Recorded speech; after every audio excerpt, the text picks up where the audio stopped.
العالمین والصلاة والسلام علی سید الانبیاء والمرسلین اما بعد فاعوذ باللہ من الشیطان الرجیم بسم اللہ الرحمن الرحیم والذی جاء بالصدق وصدق بہ اولئک هم المتقون۔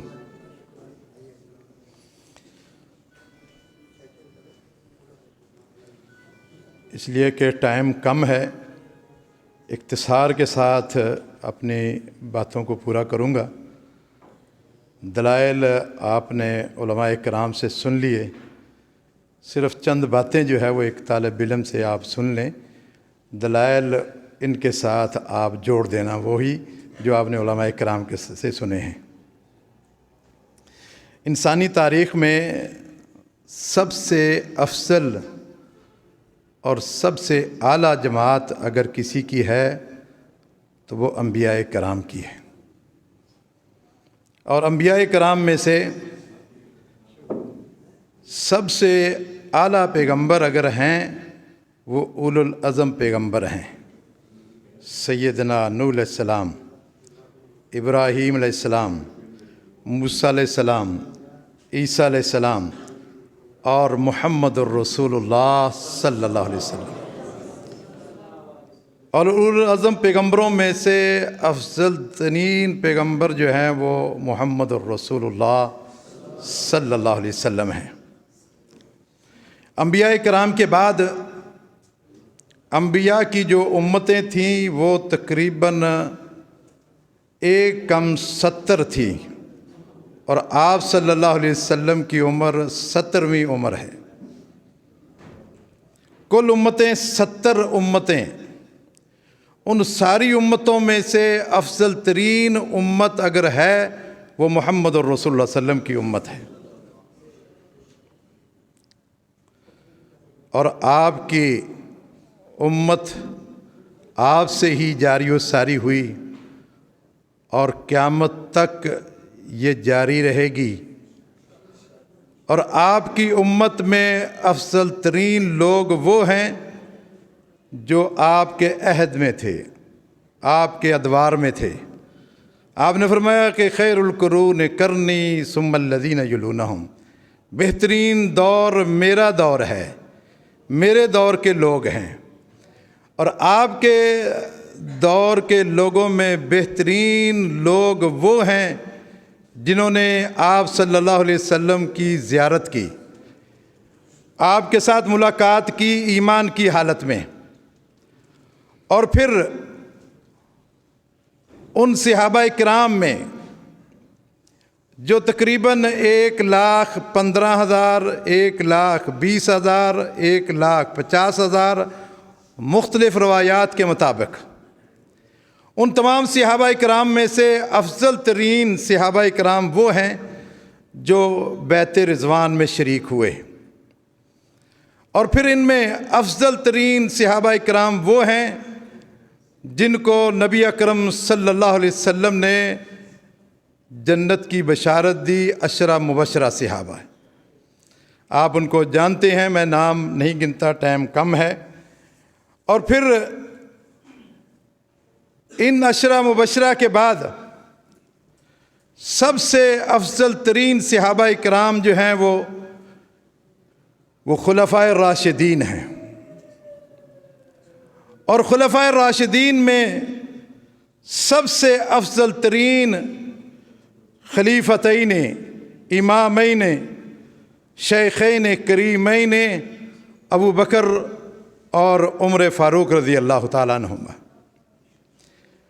اور پھر ان دونوں میں سے افضل ترین شخص اگر کوئی ہے وہ ابو بکر صدیق رضی اللہ تعالیٰ عنہ ہے۔ فرمایا کہ لو وزن ایمان ابی بکر بے ایمان الناس لرجح ایمان ابی بکر۔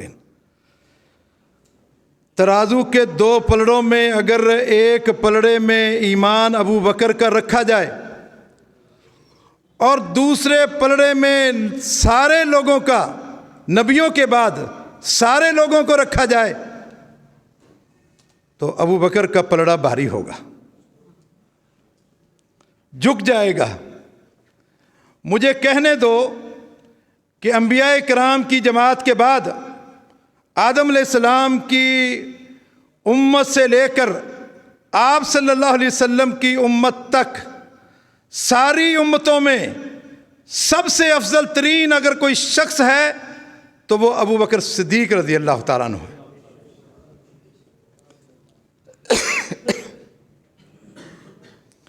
اس پہ جو ہے وہ سب صحابہ کرام کا اجماع ہے، تابعین کا اجماع ہے، اہل بیت کا اجماع ہے۔ محمد بن حنفیہ رحمہ اللہ نے اپنے والد محترم سے پوچھا، دنیا میں سب سے افضل ترین انسان کون ہے؟ اہل بیت کے ایک فرد نے پوچھا۔ حضرت علی رضی اللہ تعالیٰ عنہ نے کیا جواب دیا؟ اس امت میں افضل ترین شخص اگر ہے تو وہ ابو بکر صدیق رضی اللہ تعالیٰ عنہ۔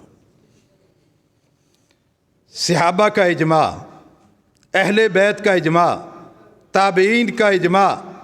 شاید لوگ کہتے ہوں کہ ابو بکر کی فضیلت کے لیے یہ اجماع پیش کر رہے ہیں، یہ تو آپ کو بتانے کے لیے، آپ کے علم میں اضافہ کرنے کے لیے، ورنہ قرآن مجید میں اللہ تبارک و تعالیٰ نے افضلیت کے لحاظ سے 4 قسم کے انسانوں کا ذکر کیا ہے۔ نمبر 1، انبیاء کرام، صدیقین، شہداء، صالحین۔ انبیاء کرام افضل ترین گروہ ہے، معصومین کا گروہ ہے، اور اس کے بعد دوسرا نمبر جو ہے وہ صدیقین کا ہے۔ سارے نبی افضل، اور سارے نبیوں کی جس نے سب سے پہلے تصدیق کی وہ صدیقین میں ہے۔ آدم علیہ السلام کی جس نے سب سے پہلے تصدیق کی وہ صدیق ہے، جس نے نوح علیہ السلام کی سب سے پہلے تصدیق کی وہ صدیق ہے، جس نے ابراہیم علیہ السلام کی تصدیق سب سے پہلے کی وہ صدیق ہے، جس نے جس پیغمبر کی تصدیق سب سے پہلے کی ہے وہ صدیق ہے۔ ان صدیقوں میں سے سب سے افضل ترین اگر کوئی صدیق ہے وہ ابو بکر صدیق ہے۔ اس لیے کہ نبی اکرم صلی اللہ علیہ وسلم نے بھی ان کو صدیق کہا ہے۔ آپ احد پہاڑ پہ کھڑے تھے، احد پہاڑ جو ہے وہ ہل رہا تھا، آپ نے فرمایا کہ ٹھہر جاؤ، انما علیک نبی و صدیق، تجھ پہ ایک نبی اور صدیق ہے۔ یعنی زبان نبوت سے بھی صدیق کو صدیق کا لقب ملا۔ اور پھر آپ بزنس مین سے تجارت کرتے تھے، جہاں حجاز کی چیزیں شام میں لے جاتے، شام کی چیزیں جو ہے وہ حجاز میں لا کر بیچتے۔ ابھی آپ وہ خواب سن رہے تھے جو ابو بکر صدیق رضی اللہ تعالیٰ نے ایک پادری کے سامنے پیش کیا۔ پادری نے کہا کہ تو وہ شخص ہے، تجھے خواب آیا ہے؟ فرمایا کہ ہاں مجھے خواب آیا ہے۔ کہا تو عرب سے ہے؟ کہا عرب سے ہے۔ کہا حجاز سے ہے؟ کہا حجاز سے ہے۔ نام کیا ہے؟ نام پوری تفصیل کے ساتھ انہوں نے بتایا، اور اس نے کہا کہ ہماری کتاب میں صدیق کا بھی ذکر ہے اور صادق کا بھی ذکر ہے، صدیق کا بھی ذکر ہے اور صادق کا بھی ذکر ہے۔ اس لیے ابو بکر صدیق کو صرف صدیق ہی نہیں کہتے، بلکہ صدیق تو ساری امتوں کے جو پہلے تصدیق کرنے والے وہ سب صدیق ہیں۔ صدیق ابو بکر صدیق کو صدیق اکبر کہتے ہیں۔ کہتے ہیں ہماری کتابوں میں آخری پیغمبر کا بھی ذکر ہے، اور آخری پیغمبر کے ساتھیوں کا بھی ذکر ہے، اور آخری نبی کے وزیروں کا بھی ذکر ہے، اور آپ کا بھی ذکر ہے کہ آپ بھی وزیر ہوں گے۔ اور ساتھ ساتھ اس نے یہ بھی کہا کہ والخلیفۃ من بعدہ، اس پیغمبر کے بعد خلیفہ اول جانشین آپ ہوں گے۔ ابو بکر صدیق کا ذکر قرآن میں، ابو بکر صدیق کا ذکر تورات میں، ابو بکر صدیق کا ذکر جو ہے وہ انجیل میں، پادری بھی اس کا ذکر کرتے ہیں اچھے الفاظ سے، عیسائی بھی اچھے الفاظ سے ذکر کرتے ہیں، یہودی بھی، لیکن وہ بد نصیب لوگ ہیں جو یہود و نصارہ سے بھی گئے گزرے ہیں، ان کی اپنی گمراہیوں یا اپنی حماقتوں یا اپنی بے وقوفیوں یا اپنی بے ایمانیوں کی وجہ سے یہ لوگ منافق کا دل رکھتے ہیں۔ منافق کا دل اندھا ہوتا ہے، پھر وہ حق اور باطل کی پہچان سے محروم ہو جاتا ہے۔ سزا کے طور پر خود انسان پھر اپنے جیسا دوسروں کو سمجھنے لگ جاتا ہے۔ جو اندر سے بے ایمان ہوتا ہے اس کو پھر ابوبکر صدیق جیسا انسان، عظیم انسان، نعوذ باللہ بے ایمان نظر آتا ہے۔ جو اندر سے خود کافر ہوتا ہے اسے صحابہ کرام کی پاک ہستیاں کفر چمکتا ہوا نظر آتا ہے ان کو، اور جو اندر سے خود کافر ہو اور جو اندر سے خود منافق ہو اس کو صحابہ کرام کی جماعت منافق نظر آتی ہے۔ اس لیے کہ اصل میں وہ اپنے خیالات کی عکاسی کر رہے ہیں اور اپنی سوچوں کی عکاسی کر رہے ہیں۔ یہ دنیا کا مانا ہوا اصول ہے، المرء یقیس علی نفسہ، انسان دوسروں کو اپنے جیسا سمجھتا ہے۔ اگر اپنے اندر کفر ہے تو ان کو سارے کافر نظر آتے ہیں، اگر اندر نفاق ہے ان کو سب منافق نظر آتے ہیں۔ اللہ تبارک و تعالیٰ نے اللہ کے نبی کے حوالے سے کیا کہا؟ اگر اللہ کی محبت کس کو چاہیے اس کو محمد صلی اللہ علیہ وسلم کے پیچھے آنا ہوگا، اور اگر کسی کو نبی کی امت میں چاہیے اس کو ابوبکر کے پیچھے آنا ہوگا۔ جو نبی کے پیچھے نہیں آتا وہ اللہ کی محبت بھی نہیں پا سکتا، جو ابوبکر صدیق رضی اللہ تعالیٰ عنہ کے پیچھے نہیں آتا وہ امت میں بھی نہیں آ سکتا۔ اللہ تبارک و تعالیٰ نے پیارے پیغمبر کو معراج کے لیے بلایا، بیت المقدس میں جبرائیل فرشتے نے آپ کا ہاتھ پکڑ کر آگے بڑھا دیا مصلی پر اور کہا، اے اللہ کے نبی آپ سے آگے کوئی نہیں ہو سکتا اور نہ آپ کے برابر میں، آپ امام ہیں۔ اور محمد رسول اللہ صلی اللہ علیہ وسلم نے ابوبکر صدیق رضی اللہ تعالیٰ عنہ کو کھڑا کر کے آگے بتا دیا کہ یہ امام ہے، اس امام سے آگے بھی کوئی نہیں ہو سکتا، اس امام کے برابر بھی کوئی نہیں ہو سکتا۔ اور ساتھ ساتھ اگر کوئی اس امام سے آگے بڑھنے کی کوشش کرتا ہے، وہ کون ہوتا ہے جو امام کے آگے ہوتا ہے؟ وہ انسان ہوتا ہے جو مر کے میت بن جاتا ہے۔ وہ امام کے آگے تو ہو سکتا ہے لیکن زندہ میں سے نہ کوئی امام کے آگے ہو سکتا ہے نہ برابر ہو سکتا ہے۔ اللہ تعالیٰ نے فرشتوں سے کہا، انی جاعل فی الارض خلیفہ، میں زمین میں خلیفہ بنانے والا ہوں۔ سب فرشتوں نے مان لیا، چند باتوں کے بعد سب تسلیم کر لیا، لیکن ایک نے انکار کیا اور انکار کا سبب لعنت بن گئی۔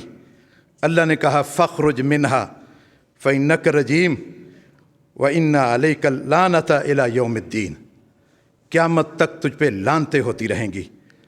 اور جو نبی اکرم صلی اللہ علیہ وسلم نے خلیفہ بنایا اور جس نے اس کا انکار کیا وہ بھی لعنت کا سبب بن گئے۔ فرمایا کہ من سب صحابی فعلیہ لعنت اللہ والملائکۃ والناس اجمعین، جو میرے صحابی کو برا بلا کہتا ہے اس پر اللہ کی بھی لعنت، فرشتوں کی بھی لعنت اور تمام لوگوں کی لعنت۔ اور اسی وجہ سے ایک کو 10 محرم کو تھپڑ پڑتے ہیں اور دوسرے کو 10 ذوالحجہ کو پتھر پڑتے ہیں، اور دونوں کی ابتدا شین سے ہوتی ہے، دونوں کی نام میں شین آتی ہے۔ اور نبی اکرم صلی اللہ علیہ وسلم کو اللہ تعالیٰ نے 2 سفر کرائے، ایک آسمانی سفر کرایا ہے، ایک زمینی سفر کرایا ہے۔ آسمانی سفر کے لیے اللہ کا انتخاب فرشتوں کا سردار تھا، اور زمینی سفر کے لیے بھی اللہ کے نبی کے ساتھ جو یار انتخاب کیا وہ بھی اس دنیا کا سب سے اعلیٰ اور افضل انسان کا انتخاب کیا۔ ابراہیم علیہ السلام کو اللہ تعالیٰ نے صدیق کہا، ابو بکر صدیق کو رضی اللہ تعالیٰ کو اللہ کے نبی نے صدیق کہا، اللہ نے بھی کہا۔ ابراہیم علیہ السلام نے ہجرت کی، ابو بکر صدیق رضی اللہ تعالیٰ نے بھی ہجرت کی۔ ابراہیم علیہ السلام نے اللہ کی راہ میں مال لٹا دیا، ابو بکر صدیق نے بھی اللہ کی راہ میں مال لٹا دیا۔ ابراہیم علیہ السلام نے بھی جان کی قربانی دے دی آگ میں کود کر، اور ابو بکر صدیق نے بھی جان کی قربانی دے دی غار میں۔ ابراہیم علیہ السلام نے اپنے بچوں کو قربان کیا، اور ابو بکر صدیق نے بھی اپنے بچوں کو قربان کیا۔ اور جب اللہ تعالیٰ نے ابراہیم علیہ السلام کی ان ساری جو ہے وہ ابتلاؤں کو، ان سارے القابات کو، اس کے بعد انعام کیا دیا؟ انی جاعلک للناس اماما، ابراہیم علیہ السلام میں آپ کو لوگوں کا امام بنا رہا ہوں۔ اور ابو بکر کو کیا انعام دیا؟ مرو ابا بکر فلیصلی بالناس۔ کیا میں باتیں ذکر کروں؟ بہت ساری باتیں ہیں۔ اللہ تعالیٰ سے دعا ہے کہ اللہ تعالیٰ ہمیں صحیح معنوں میں شان ابو بکر بیان کرنے کی توفیق عطا فرمائے۔ وآخر دعوانا الحمد للہ رب العالمین۔